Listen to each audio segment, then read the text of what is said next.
Last year's iPad mini with Retina display was one of our favorite tablets of 2013, so we had high expectations for what was to come this year.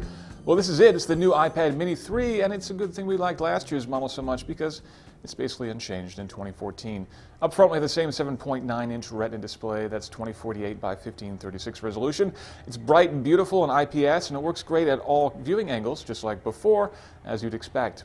It's got the same thin design and rounded edges that we saw before, which you can now see on the iPhone 6. It's thin and light and feels really good in the hand, but with the Air 2 now clocking in at just 6.1 millimeters thick, it doesn't feel quite so thin as it did last year. Performance comes from the A7 chip, just as it did last year, and just like last year, most of the benchmarks that we've run are coming up with the same score as we saw then. That was great performance last year. This year, though, it's not quite so great, especially compared to the new A8X chip that's found in the Air 2. That's definitely proving better performance, and while this thing will still run your games perfectly well, we're worried about upgrades in a couple years down the road.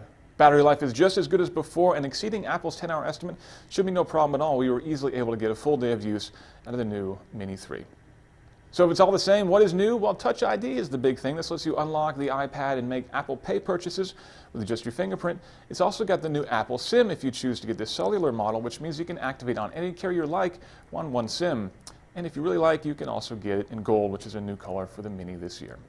16 gigabytes will set you back $399 for the base model. 64 gigabytes is going to be $499.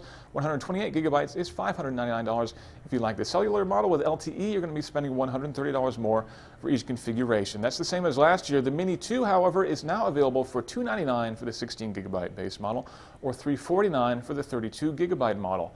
The Mini 3 is still a great tablet, but with last year's iPad mini now $100 more affordable, that's definitely the smarter buy, unless you really need it in gold.